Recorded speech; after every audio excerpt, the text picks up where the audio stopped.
Wanita itu tidak mengangkat muka, macam hanya terus berjalan masuk. Kemudian duduk di bahagian paling belakang. Tanpa suara, tanpa serahkan tiket.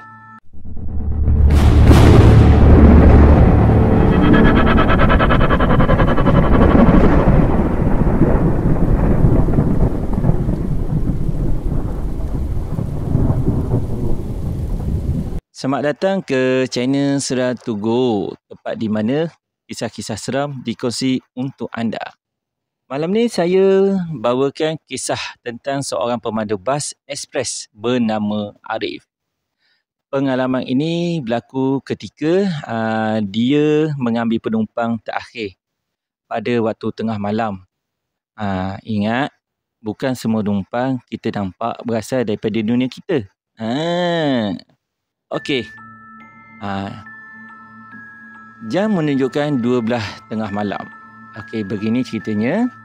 Okey, Arif sudah 15 tahun dia memandu bas lah, bas ekspres.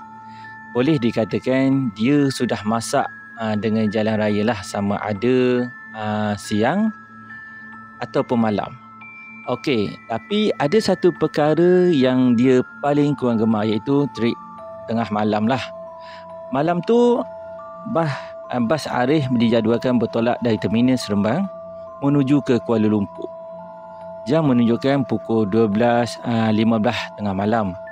Penumpang sudah ramai yang naik masing-masing. Dia mencari tempat duduk.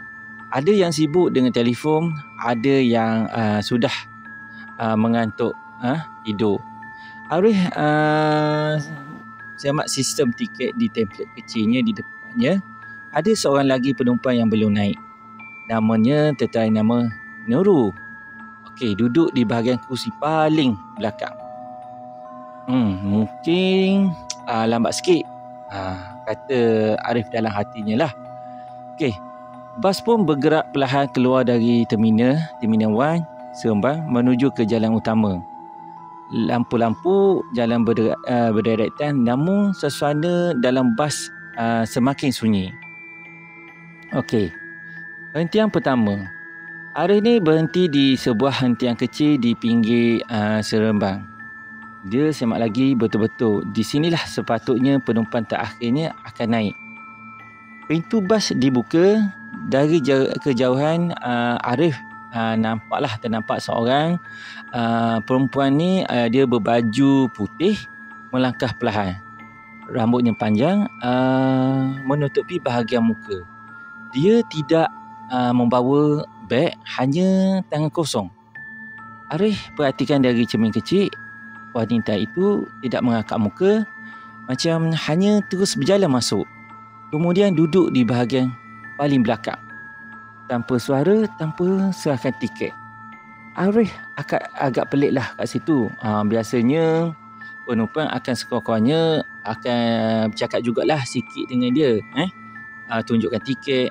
Tetapi wanita ni hanya macam diam je. Tak bercakap sepatah pun dengan dia. Apatah lagi, mungkin dah beli tiket online ke, bisik Arif dalam hatinya. Tapi tak apalah. Arif cuba tenangkan diri dia. Dia teruskan bawa bas teruskan perjalanan dia lah menuju Highway Plus. Okey, setengah jam kemudian, tiada apa yang aneh lah berlaku. Jalan sunyi, hanya kedengaran bunyi tayar meluncur di atas tak basah lah selepas hujan. Tapi yang peliknya, Arif terdengar bunyi kecil di lorong bas, seperti tapak kaki berlari-lari. Bunyi tak. Dia jeli melalui cermin belakang. Kosong. Semua penumpang lain yang tidur. Kursi belakang juga tidak jelas kerana lampu malap lah. Tapi Arif cuba abaikanlah. Tapi tidak lama kemudian kedengar bunyi ketawa halus. Suara perempuan. Atau mungkin kanak-kanak. Sukar dipastikanlah. Dengupan jantung Arif semakin laju. Dia tahu sesuatu yang pelik sedang berlaku. Tiba-tiba seorang penumpang lelaki yang duduk di bahagian tengah berdiri.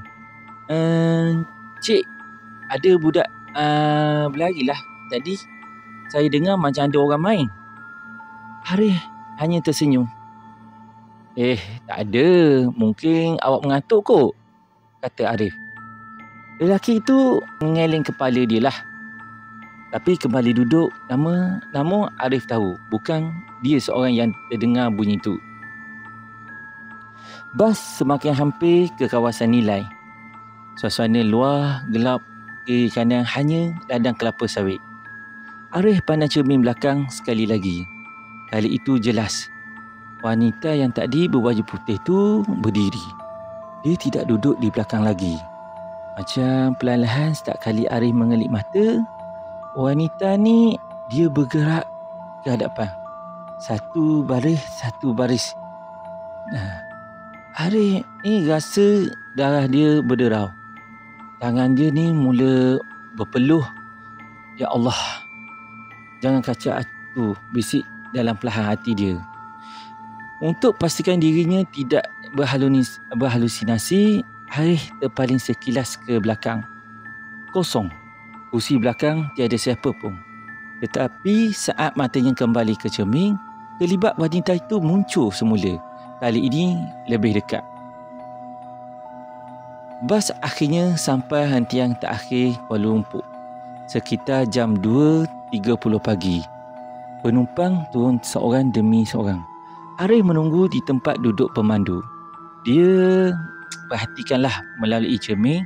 Semua penumpang sudah turun. Tetapi kursi belakang masih terasa seperti ada orang duduk. Dengan hati berdebar, Arif ni dia bangun dan dia pergi ke bahagian belakang bas. Hanya kosong. Tak ada seorang pun yang berada di kursi belakang tu. Hanya tanda merah saja yang ada di bahagian tapak lantai bas tu lah. Arif cepat-cepat menutup lampu dan bersiap mahu turun. Tapi sebelum sempat dia melangkah keluar, telinganya menangkap satu bisikan halus dekat dengan telinganya. Terima kasih ya kerana sudi hantarkan aku pulang. Arif kaku. Peluh dingin menitis dahinya. Dia menoleh perlahan-lahan. Tiada maknanya tiada seorang pun ada di situ. Tapi dari cermin sisi bas, jelas kelihatan bayangan seorang perempuan berbaju putih berdiri di tepi jalan, melambai-lambai dengan senyuman seram. Arif terus melompat turun dari bas. Jantungnya macam mau pecah lah. Sejak malam tu, dia bersumpah tidak lagi memandu ambil trip malam. Okey, itulah kisah seram penumpang terakhir bas malam. Kadang-kadang bukan semua penumpang yang kita nampak itu orang. Kalaulah anda suka kisah seram seperti ini, jangan lupa tekan like, share dan subscribe channel Seram To Go. Jumpa lagi dalam kisah seram seterusnya. Dan ingat, kalau anda menaiki bas pada tengah malam, pastikan betul-betul siapa yang duduk di belakang anda. Assalamualaikum warahmatullahi wabarakatuh. Selamat malam.